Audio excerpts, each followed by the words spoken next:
औज़ुबिल्लाहिमिनश्शैतानिर्रजीम बिस्मिल्लाहिर्रहमानिर्रहीम क़ाल रब्बि इश्रह ली सदरी व यस्सिर ली अमरी वहलुल उक़दतम मिन लिसानी यफ़क़हू क़ौली व अन लैसा लिल इंसानि इल्ला मा सआ। अस्सलाम वालेकुम फ्रेंड्स, उम्मीद करता हूँ कि आप सब लोग खैरियत से होंगे और अपनी अपनी ज़िंदगियों में बहुत सारा इंजॉय कर रहे होंगे। अगेन आप लोगों को मैं अपने इस यूट्यूब चैनल पे वेलकम करता हूँ। अगर आप लोग न्यू हैं तो काइंडली मेरे इस चैनल को सब्सक्राइब कर दें, लाइक कर दें और शेयर कर दें ताकि मेरी हर आने वाली वीडियो आप लोगों तक आसानी से पहुँच सके। अगर आप लोगों ने ऑलरेडी सब्सक्राइब किया हुआ है तो जस्ट प्ले लिस्ट ओपन करें और वहाँ पर 9th केमिस्ट्री के नाम से प्ले लिस्ट है, उसको ओपन करेंगे तो आप लोगों को प्रीवियस जितने भी लेक्चर हो चुके हैं आप लोगों को मिल जाएंगे एक सीरीज़ वाइज। तो बेसिकली हम लोग 7 चैप्टर स्टार्ट किया हुआ था। 7 चैप्टर के अंदर आज हमारा जो टॉपिक है बहुत ही इंपॉर्टेंट टॉपिक है और उस टॉपिक का नाम है इलेक्ट्रोकेमिकल सेल। बेसिकली आप लोगों ने अपनी रोज़मर्रा ज़िंदगी के अंदर देखा होगा कि जो सेल्स और बैटरीज हैं ये तकरीबन हर जगह पे यूज़ हो रही हैं। हमारे पास जितनी भी इलेक्ट्रॉनिक्स की डिवाइसेज हैं, इलेक्ट्रिकल नहीं इलेक्ट्रॉनिक्स की डिवाइसेज, जितनी भी इलेक्ट्रॉनिक्स की डिवाइसेज हैं उनके अंदर आप लोग देखें तो वहाँ पे सेल यूज़ हो रहे होते हैं। ठीक है, हमारे पास घरों में छोटी बैटरियाँ होती हैं, इसके अलावा और बहुत सारी हमारे पास चीज़ें हैं, रिमोट है, टीवी का रिमोट है, इसके अलावा डिफरेंट और भी हमारे पास चीज़ें इलेक्ट्रॉनिक्स की ये सारी डिवाइसेज हैं, इनके अंदर सेल यूज़ हो रहे होते हैं। ये सेल हम कहाँ से बनाते हैं? ये बेसिकली इलेक्ट्रोकेमिकल सेल्स होते हैं हमारे पास। इसके अलावा डिफरेंट किस्म की बैटरीज हैं, गाड़ियों की बैटरियाँ हो गई, कार की बैटरी हो गई, इसके अलावा सोलर सिस्टम के अंदर हम बैटरीज यूज़ करते हैं, वो बैटरियाँ हो गई। ये जितनी भी बैटरीज और सेल हैं ये बेसिकली हम कहाँ से बनाते हैं, कैसे प्रिपेयर करते हैं? ये बेसिकली कहाँ से प्रिपेयर होती हैं? इलेक्ट्रोकेमिकल सेल से प्रिपेयर होती हैं। हमने इलेक्ट्रोकेमिस्ट्री की डेफिनेशन पढ़ी थी कि इलेक्ट्रोकेमिस्ट्री यानी कि केमिस्ट्री की एक ऐसी ब्रांच है जिसके अंदर केमिस्ट्री का इलेक्ट्रिसिटी के साथ लिंक है। समझ आ गई है? यानी कि केमिकल कंपाउंड्स का या केमिस्ट्री के अंदर हम जितने भी डिफरेंट केमिकल यूज़ करते हैं उनका इलेक्ट्रिसिटी के साथ हम जब कनेक्शन देखते हैं, ठीक है, तो उसको ये जो सारी ब्रांच है और ये जो सारी हम चीज़ें पढ़ते हैं ये किसके अंदर आ जाती हैं? इलेक्ट्रोकेमिस्ट्री के अंदर आ जाती हैं बेसिकली। तो ये जो इलेक्ट्रोकेमिकल सेल हैं ये इलेक्ट्रोकेमिस्ट्री की आगे एप्लीकेशंस हैं। आप कह सकते हैं कि इलेक्ट्रोकेमिस्ट्री के आगे जो है ना वो डिफरेंट एडवांटेजेस हैं या आगे एप्लीकेशंस हैं। जो कोई हम सेल बनाते हैं या डिफरेंट हम बैटरीज बनाते हैं, ये बेसिकली क्या है? इलेक्ट्रोकेमिस्ट्री की आगे एप्लीकेशंस हैं। तो आइए चलते हैं, सबसे पहले इलेक्ट्रोकेमिकल सेल की डेफिनेशन देखते हैं। आप लोगों को सेल का बिल्कुल भी नहीं पता कि सेल बनाते कैसे हैं या बैटरी एक प्रिपेयर करते हैं तो वो कैसे बनाते हैं। ठीक है, ये बहुत ही यानी कि एक कम्प्लेक्स केमिस्ट्री है और बहुत ही टफ केमिस्ट्री आप समझ लें। इतनी आसान केमिस्ट्री नहीं है ये इलेक्ट्रोकेमिकल सेल वाली कि इजीली समझ आ जाए। यानी कि ये आप कह सकते हैं एक सेपरेट ब्रांच है, अलग केमिस्ट्री की एक ब्रांच है जिसके अंदर हम ये सारे सेल्स और बैटरीज को डिस्कस करते हैं, जिसके अंदर आगे बड़ी बड़ी इक्वेशंस भी हैं, इसके अलावा बड़े बड़े लॉस भी हैं इसके अंदर, वो एक्सप्लेन करते हैं। लेकिन आप लोगों के लेवल पे बहुत ही यानी कि सिंपल वे में बताया गया है और बहुत ही बेसिक लेवल का बताया गया है। आप लोगों को मैं इस तरह से एक्सप्लेन करूँगा ताकि आप लोगों को ये सारी चीज़ें समझ आ जाए। सबसे पहले देखते हैं इलेक्ट्रोकेमिकल सेल की डेफिनेशन। इलेक्ट्रोकेमिकल सेल की यहाँ पे दो डेफिनेशन है। जो पहली डेफिनेशन है वो थोड़ी सी टफ डेफिनेशन है, उसकी आप लोगों को इतनी आसानी से समझ नहीं आएगी, लेकिन जो दूसरी डेफिनेशन है वो आप लोगों को आसानी से समझ आ जाएगी। पहली डेफिनेशन समझ क्यों नहीं आएगी ये पढ़ते हैं, देखते हैं। Electrochemical cell is a system in which 2 electrodes are dipped in the solution of an electrolyte which are connected to the battery. कहते हैं कि इलेक्ट्रोकेमिकल सेल एक ऐसा सिस्टम है जिसमें 2 इलेक्ट्रोड क्या होते हैं? डिप होते हैं सोल्यूशन के अंदर। सोल्यूशन में क्या होता है? इलेक्ट्रोलाइट होता है। अब इलेक्ट्रोलाइट का आप लोगों को नहीं पता, इसके अलावा आप लोगों को इलेक्ट्रोड का भी नहीं पता कि इलेक्ट्रोड्स क्या होते हैं। सही है, बेसिकली इलेक्ट्रोड्स मेटल के बने होते हैं और इनके ऊपर ऑक्सीडेशन और रिडक्शन का प्रोसेस होता है। इलेक्ट्रोड्स ये आप लोगों ने देखे हुए नहीं है और ना ही आप लोगों को इतनी पहचान है इनसे, तो ये इतनी आसानी से समझ नहीं आएगी। तो जैसे जैसे आप लोग आगे मूव करेंगे तो ये आहिस्ते आहिस्ते समझ आ जाएंगे। तो इलेक्ट्रोड्स क्या होते हैं? सोल्यूशन, एक ऐसा सोल्यूशन जिसके अंदर इलेक्ट्रोलाइट होता है। इलेक्ट्रोलाइट क्या होता है ये हम आगे चल के देखते हैं। इलेक्ट्रोलाइट के अंदर वो जो इलेक्ट्रोड्स हैं दोनों डिप होते हैं और फिर वो बैटरी से कनेक्ट होते हैं। किस तरह भला? इस तरह फ़र्ज़ करें कि ये एक बीकर है हमारे पास और ये दूसरा बीकर है, इसके अंदर ये एक इलेक्ट्रोड है और ये दूसरा इलेक्ट्रोड है। इन इलेक्ट्रोड्स को हमने बैटरी के ज़रिए जो है ना आपस में क्या जोड़ा हुआ है। ठीक है, बैटरीज आप यहाँ पे जो है ना इस तरह भी शो कर सकते हैं, इस तरह शो कर सकते हैं, ये पॉजिटिव और ये नेगेटिव। ये बैटरी है फ़र्ज़ करें और ये जो है हमारे पास क्या है? ये इलेक्ट्रोड्स हैं और ये सोल्यूशन है। और ये जो सोल्यूशन है ये सोल्यूशन बेसिकली क्या है? इलेक्ट्रोलाइट है।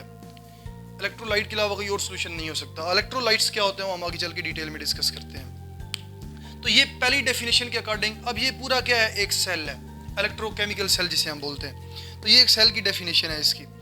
अब सेकंड डेफिनेशन क्या है?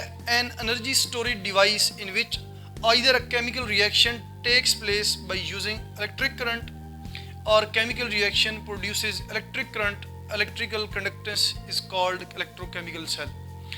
एन एनर्जी स्टोरेज डिवाइस, एक ऐसी डिवाइस जिसके अंदर एनर्जी स्टोर होती है basically, in which either a chemical reaction takes place by using electric current, जिसके अंदर एक ऐसी डिवाइस जिसके अंदर हम बाहर से क्या देते हैं, इलेक्ट्रिक करंट देते हैं और अंदर केमिकल रिएक्शन होता है। सही है, यानी कि एक ऐसी डिवाइस जिसके अंदर केमिकल पड़ा हुआ है, बाहर से हम इलेक्ट्रिक करंट देंगे और क्या होगा कि वो उस केमिकल जो केमिकल पड़ा हुआ है उसका क्या होगा, रिएक्शन होगा। फर्ज करें वाटर पड़ा हुआ है, वाटर भी क्या है, केमिकल ही है ना, H2O। तो बेसिकली क्या है कि वाटर पड़ा हुआ है, जैसे आप उसे बाहर से करंट देंगे तो जो वाटर होगा वो डिसोसिएट हो जाएगा, टूट जाएगा, H पॉजिटिव और OH नेगेटिव, यानी कि पॉजिटिव आयन और नेगेटिव आयंस के अंदर टूट जाएगा। वैसे अगर वो पड़ा रहे, बाहर से करंट नहीं देंगे तो वो टूटेगा नहीं। ये एक सिंपल एग्जांपल दे रहा हूँ कि एक ऐसा सेल, एक ऐसी डिवाइस, एनर्जी स्टोरेज डिवाइस जिसके अंदर एक केमिकल पड़ा हुआ है, बाहर से इलेक्ट्रिकल एनर्जी देंगे तो क्या होगा कि वहाँ पे केमिकल रिएक्शन हो। इसे बेसिकली हम बोलते हैं इलेक्ट्रोलाइसिस। सही है, ये आगे मैंने लिखा हुआ है इलेक्ट्रोलाइसिस। और chemical reaction produces electric current, या फिर ऐसे हो कि अब बाहर से करंट ना दें, अंदर जो केमिकल पड़ा हुआ है वो खुद ब खुद रिएक्शन करे, ठीक है, और वो खुद रिएक्शन करके इलेक्ट्रिसिटी बनाए, इलेक्ट्रिसिटी प्रोड्यूस करे, बिजली पैदा करे। सही है, दो पॉसिबिलिटीज़ हैं, यानी कि एक जो इलेक्ट्रोकेमिकल सेल है, एक ऐसी एनर्जी स्टोरेज डिवाइस है जिसके अंदर एक केमिकल पड़ा हुआ है, बाहर से आप इलेक्ट्रिक करंट देंगे वो केमिकल रिएक्शन करेगा। सही है, इसको हम बोलते हैं इलेक्ट्रोलिसिस। ये भी एक केमिकल इलेक्ट्रोकेमिकल सेल है। इसके अलावा दूसरी पॉसिबिलिटी क्या है कि उस सेल के अंदर जो केमिकल पड़ा हुआ है वो खुद ब खुद रिएक्शन करे और रिएक्शन करके इलेक्ट्रिसिटी बनाए, बिजली बनाए। ठीक है, जिस तरह आप जनरेटर में हम जो है ना पेट्रोल डालते हैं तो क्या होती है, बिजली बनती है। इस तरह इस यानी कि केमिकल रिएक्शन हो सेल के अंदर खुद ब खुद और क्या प्रोड्यूस हो, बिजली प्रोड्यूस हो या इलेक्ट्रिसिटी प्रोड्यूस हो, तो इसे हम क्या बोलते हैं, इलेक्ट्रोकेमिकल सेल बोलते हैं। इसे हम इलेक्ट्रिकल कंडक्टेंस का नाम भी देते हैं। ठीक है, तो ये बहुत ही आसान डेफिनेशन है और ऊपर वाली थोड़ी सी मुश्किल है इस चीज़ के according. There are two types of electrochemical cell. Electrochemical cell की दो टाइप्स होती हैं, एक इलेक्ट्रोलिटिक सेल और दूसरा गैल्वेनिक सेल। ये इनको हम जो है ना, ये बहुत ही डिटेल्ड टॉपिक है, इलेक्ट्रोलिटिक सेल और गैल्वेनिक सेल। ये हम अलग-अलग से जो है ना लेक्चर्स के अंदर, नेक्स्ट लेक्चर के अंदर डिस्कस करेंगे। उसके बाद चलते हैं कॉन्सेप्ट ऑफ इलेक्ट्रोलाइट्स। ये इलेक्ट्रोकेमिकल सेल की जस्ट डेफिनेशंस थी दो, आपको यानी कि पता चल जाए कि इलेक्ट्रोकेमिकल सेल होते क्या हैं। उसके बाद इलेक्ट्रोलाइट्स। इलेक्ट्रोलाइट्स का एक ऐसा टॉपिक है, यानी कि सेल पे जाने से पहले आप लोगों को इलेक्ट्रोलाइट्स का टॉपिक समझना ज़रूरी है। इलेक्ट्रोलाइट्स का पता होगा तो तभी आप जो है ना सेल पे जा सकेंगे। इलेक्ट्रोलाइट्स, सबसे पहले इलेक्ट्रोलाइट की डेफिनेशन देखते हैं। The substance which can conduct electricity in their aqueous solution और molten state is called electrolytes. एक ऐसा सबस्टेंस जिसको हम पानी के अंदर डिज़ोल्व करें। सही है, एक ऐसा सबस्टेंस जिसको पानी के अंदर डिज़ोल्व करें और पानी के अंदर जैसे ही हम डिज़ोल्व करें तो वो क्या करे, यानी कि उसके अंदर से बिजली पास कर सके, इलेक्ट्रिसिटी पास कर सके। तो जब हम किसी भी सब्सटेंस को पानी के अंदर डिज़ोल्व करते हैं तो वो कौन सा सोल्यूशन बनता है, एक्वस सोल्यूशन बनता है। ठीक है, पानी को बेसिकली जो है ना हम क्या बोलते हैं, एक्वा बोलते हैं। एक्वा से जो है ना वो वाटर है, तो बेसिकली एक्वस सोल्यूशन उसे बोलते हैं। एक्वस सोल्यूशन होती वही सोल्यूशन है जो पानी के अंदर बनाए जाते हैं। समझ आ गई है? तो कोई भी सब्सटेंस जब हम पानी के अंदर डालें उसका एक्वस सोल्यूशन बनाएं और क्या हो कि उसमें से बिजली पास हो जाए, इलेक्ट्रिसिटी पास हो जाए, तो उसको हम क्या बोलेंगे, इलेक्ट्रोलाइट बोलेंगे, पहली चीज़। अब दूसरी चीज़ यहाँ पे मोल्टन स्टेट बोला गया। मोल्टन स्टेट यानी कि उस सब्सटेंस को आप इतना हीट करें, वो सॉलिड फॉर्म में सब्सटेंस है, उसको आप इतना हीट करें कि वो लिक्विड फॉर्म में कन्वर्ट हो जाए। जब वो लिक्विड फॉर्म में कन्वर्ट हो जाए तो फिर उसे कौन सी स्टेट बोलते हैं, मोल्टन स्टेट बोलते हैं। अब हमारे पास यहाँ पे तीन चीज़ें हैं, यानी कि एक सॉलिड है। सही है, अगर सॉलिड फॉर्म में आप इलेक्ट्रिसिटी पास करेंगे तो उसमें से इलेक्ट्रिसिटी पास नहीं होगी। ठीक है, अब उस सॉलिड को पानी के अंदर हल कर लेते हैं और उसका क्या बनाते हैं, एक्वस सोल्यूशन बनाते हैं। जब आप एक्वस सोल्यूशन बनाते हैं और उसमें से इलेक्ट्रिसिटी पास करते हैं तो इलेक्ट्रिसिटी पास हो जाती है, यानी उसमें से बिजली गुजर जाएगी। ठीक है, बिजली पास होगी उसमें से। और तीसरी चीज़ हमारे पास मोल्टन स्टेट। मोल्टन स्टेट यानी कि उस सॉलिड को आप इतना हीट करें कि वो किस में कन्वर्ट हो जाए, लिक्विड फॉर्म में कन्वर्ट हो जाए। पानी के अंदर हल ना करें, आप उसे इतना हीट करें सॉलिड को कि वो लिक्विड फॉर्म में कन्वर्ट हो जाए और उसमें से इलेक्ट्रिसिटी पास हो, तो उसे हम क्या बोलेंगे, इलेक्ट्रोलाइट बोलेंगे। इलेक्ट्रोलाइट्स ऐसे सोल्यूशन होते हैं जिनके अंदर से बिजली पास आउट हो जाती है या इलेक्ट्रिसिटी पास आउट हो जाती है। समझ आ गई इस चीज़ की।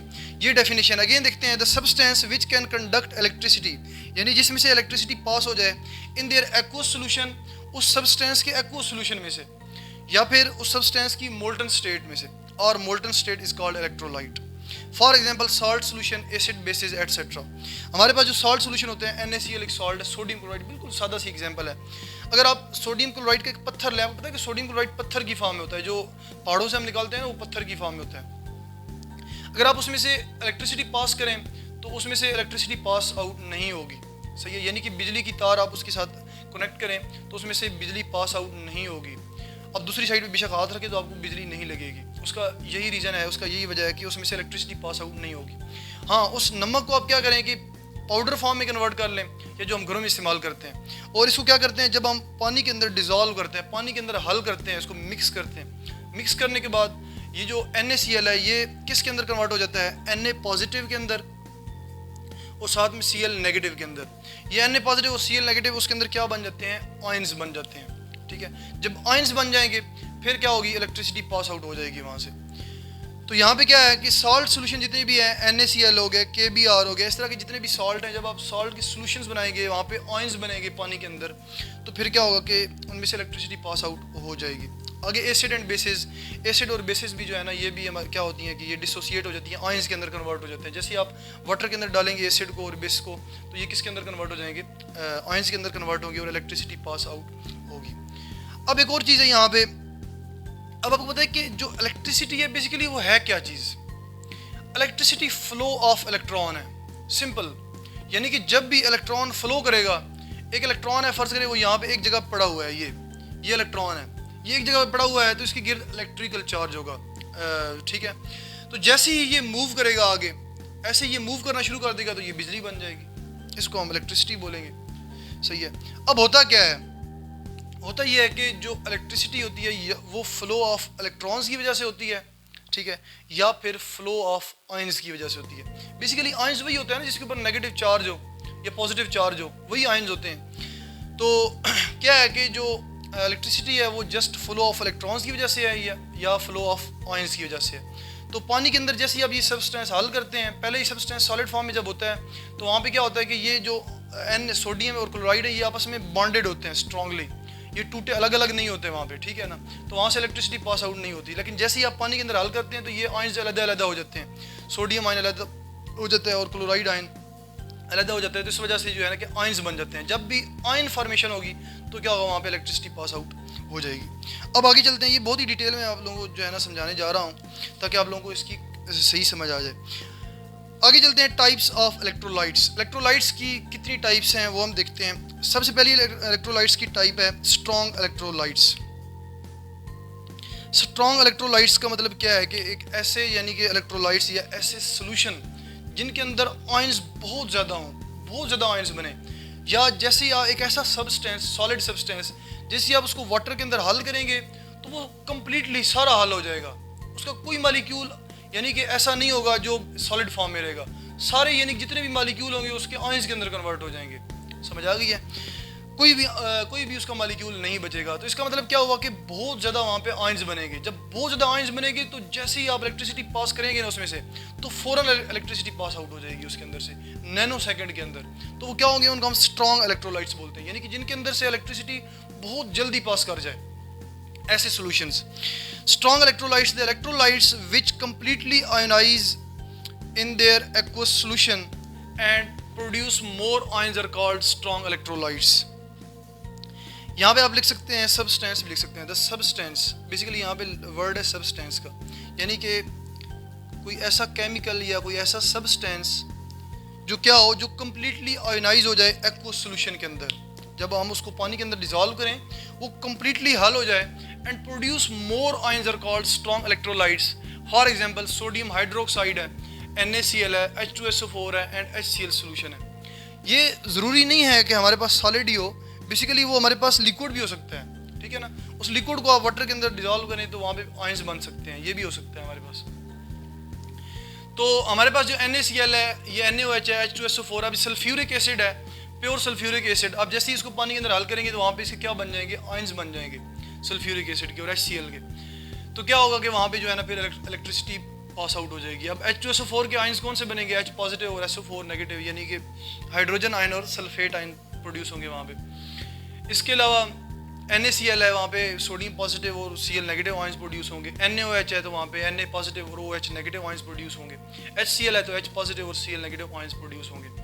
तो यहाँ पे जस्ट एक एग्जांपल लिखी हुई है NaOH की, कि NaOH किस फॉर्म में? सॉलिड फॉर्म में। आप जैसे ही वाटर के अंदर इसे डिजोल्व करेंगे तो ये सोडियम पॉजिटिव एक्वस और हाइड्रोक्सल आयन, यानी कि एक्वस का मतलब है कि ये कि लिक्विड के अंदर ये आयंस है, ठीक है, वाटर के अंदर ये आयंस बने हुए हैं। अब जैसे इलेक्ट्रिसिटी पास करेंगे तो इलेक्ट्रिसिटी बड़ी जल्दी पास आउट हो जाएगी।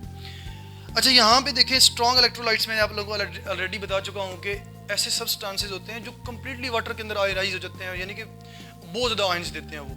जब बहुत ज़्यादा आयंस होंगे तो जाहिर है वहाँ पे इलेक्ट्रिसिटी बड़ी जल्दी पास होगी। तो इस तरह जो है ना इनको हम स्ट्रॉन्ग इलेक्ट्रोलाइट्स बोलते हैं। आगे सेकंड है weak electrolytes. The electrolytes which ionize to a small extent which when dissolved in water and could not produce more ions are called weak electrolytes.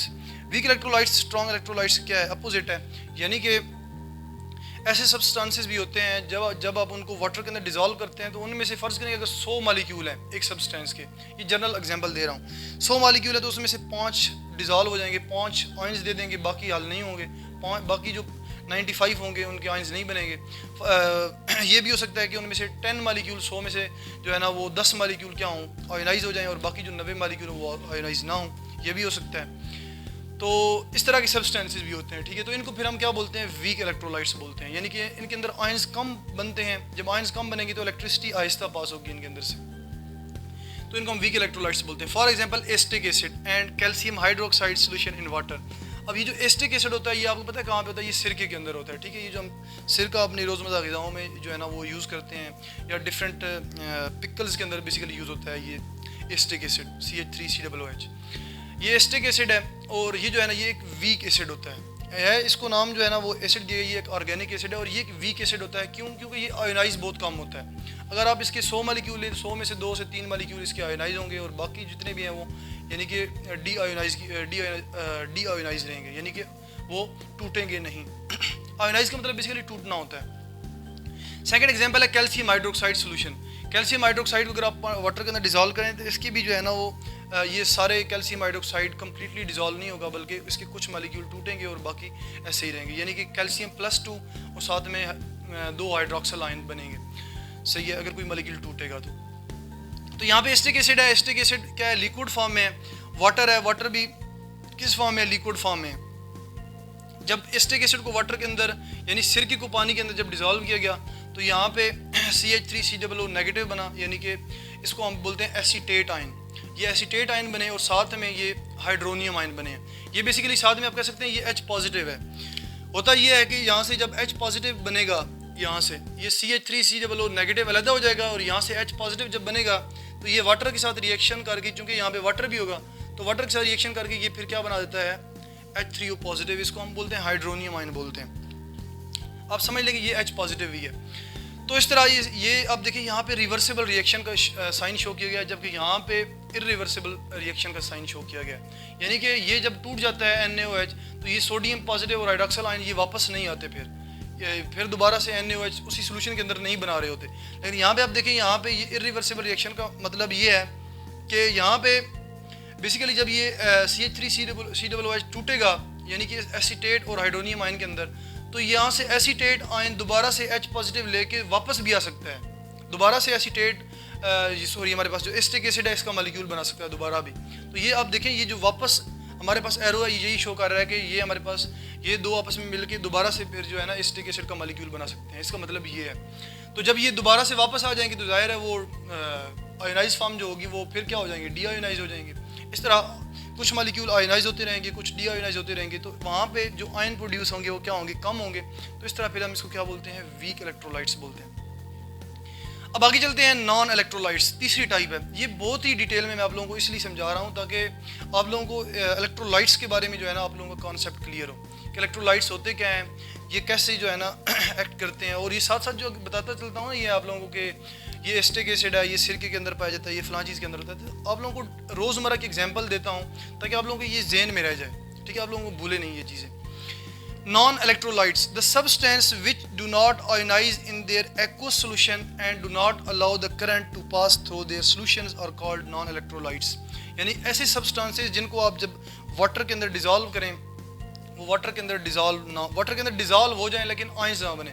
Some time वो वाटर के अंदर dissolve नहीं होंगे, some time dissolve हो जाएंगे, water के अंदर हल हो जाएंगे, लेकिन क्या होगा कि वो आयंस नहीं बनेंगे, वहाँ पे आयंस नहीं बनाएंगे। जब आयंस नहीं बनाएंगे तो जाहिर है वहाँ से इलेक्ट्रिसिटी पास आउट नहीं होगी। तो अच्छा, यहाँ पे एक और चीज़ है बड़ी मज़े की, वो आप लोगों को मैं समझाता चलूँ कि हमारे पास जब हम ये जो हम वाटर की बात कर रहे हैं ना, यहाँ पे ये जो पानी यूज़ कर रहे हैं ये डिस्टिल्ड वाटर होता है, ठीक है। जो हम घरों में पानी पीते हैं ये डिस्टिल्ड वाटर नहीं होता। डिस्टिल्ड वाटर ऐसा वाटर होता है, मैं पहले भी बता चुका हूँ आप लोगों को, कि उसके अंदर कोई भी सॉल्ट नहीं होता। डिस्टिल्ड वाटर एक ऐसा वाटर होता है जिसके अंदर प्योर H2O होता है, बस H2O के अलावा कोई और सॉल्ट नहीं होता। ये जो हम घरों में पानी पीते हैं इसके अंदर बहुत सारे सॉल्ट होते हैं, फॉस्फेट के सॉल्ट होते हैं, सल्फेट के जो है ना वो बहुत सारे सॉल्ट होते हैं, इस तरह ये डिफरेंट सॉल्ट होते हैं पानी के अंदर। तो जैसे ही आप ये जो पानी है इसके अंदर से इलेक्ट्रिसिटी पास आउट करते हैं तो इलेक्ट्रिसिटी पास आउट हो जाती है बड़ी जल्दी, पानी में जो है ना वो करंट लगता है। उसका रीज़न क्या होता है कि इसके अंदर सॉल्ट होते हैं, सॉल्ट्स के आयन होते हैं, सही है। लेकिन जो प्योर H2 होता है ना, जिसके अंदर एक भी आयन नहीं होगा सॉल्ट का, उसके अंदर से इलेक्ट्रिसिटी पास आउट नहीं होगी। ये चीज़ ध्यान में रखिएगा, ठीक है। जो प्योर H2O होता है जिसके अंदर सॉल्ट नहीं होती, उसमें से इलेक्ट्रिसिटी पास नहीं होती, उसे हम डिस्टिल्ड वाटर बोलते हैं। और जो हम घरों में पानी यूज़ करते हैं इसके अंदर डिफरेंट सॉल्ट होते हैं और जिसकी वजह से क्या होता है कि वो सॉल्ट आयनाइज फॉर्म में होते हैं, तो वहाँ से इलेक्ट्रिसिटी पास आउट हो जाती है। ये एक बड़ी मज़े की चीज़ थी, मैंने आप लोगों को समझा दी है। तो यहाँ पे हम जो वाटर यूज़ कर रहे हैं ये डिस्टिल्ड वाटर यूज़ कर रहे हैं, सही है, डिस्टिल्ड वाटर की बात कर रहे हैं। तो नॉन इलेक्ट्रोलाइट्स की बात कर रहे थे, तो नॉन इलेक्ट्रोलाइट्स ऐसे इलेक्ट्रोलाइट होते हैं जब एक सब्सटेंस को पानी के अंदर डिज़ोल्व किया जाता है या वो डिज़ोल्व हो जाता है या नहीं होता, जब तक वो आयंस नहीं बनाएगा, सही है, तो वो क्या होगा, नॉन इलेक्ट्रोलाइट होगा। तो इसकी एग्जांपल हमारे पास शुगर सोल्यूशन है। अब शुगर हमारे पास क्या है, शुगर का मालिक्यूल यहाँ पे मैं ड्रॉ नहीं कर सकता, एक बहुत बड़ा स्ट्रक्चर होता है शुगर के मालिक्यूल का, सुक्रोज का। तो बेसिकली क्या है कि जैसे आप शुगर को पानी के अंदर डिज़ोल्व करते हैं वो हल हो जाती है पानी के अंदर, लेकिन अगर आप उसमें से इलेक्ट्रिक करंट पास करवाएंगे तो करंट पास नहीं होगा। वही चीज़ अगेन कह रहा हूँ कि ये घर में नहीं कीजिएगा। उसका रीज़न क्या है, क्योंकि घर में जब आप शुगर को पानी के अंदर डिज़ोल्व करेंगे तो ये घर वाला जो पानी होगा, डोमेस्टिक वाटर हम यूज़ करते हैं, इसके अंदर डिफरेंट सॉल्ट होते हैं, सॉल्ट के आयन होंगे वहाँ पे, ठीक है। जब सॉल्ट्स के आयन होंगे तो जैसे आप इलेक्ट्रिसिटी पास करवाएंगे तो इलेक्ट्रिसिटी पास कर जाएगी। लेकिन जो लेबॉर्ट्री के अंदर हम वाटर यूज़ करते हैं डिस्टिल्ड वाटर, सही है, ट्रिपली डिस्टिल्ड वाटर एक होता है हमारे पास जिसके अंदर बिल्कुल भी सॉल्ट का एक आयन भी नहीं होता, सही है। तो वो वाला हम जो है ना उस वाटर की बात करें, उस वाटर के अंदर अगर आप शुगर को डिज़ोल्व करते हैं और फिर इलेक्ट्रिसिटी पास आउट करवाते हैं उसके अंदर से, तो वहाँ पे इलेक्ट्रिसिटी पास आउट नहीं होगी। ये उसकी बात कर रहे हैं, समझ आ गई। तो ये हमारे पास एक टॉपिक था, बहुत ही इंपॉर्टेंट टॉपिक था कि इलेक्ट्रोलाइट्स क्या होते हैं। इलेक्ट्रोलाइट्स की हमने डिफरेंट टाइप्स देखी हैं, इलेक्ट्रोकेमिकल सेल क्या होते हैं, ये सारी चीज़ें हमने देखी हैं। तो इस तरह जो है ना ये मैं अपना लेक्चर एंड करता हूँ। इंशाल्लाह मिलते हैं नेक्स्ट लेक्चर में, तभी तक अपना बहुत सारा ख्याल रखिएगा। इंशाल्लाह मिलते हैं नेक्स्ट लेक्चर में एक नए टॉपिक के साथ। तो इसी के साथ ही अल्लाह हाफिज़।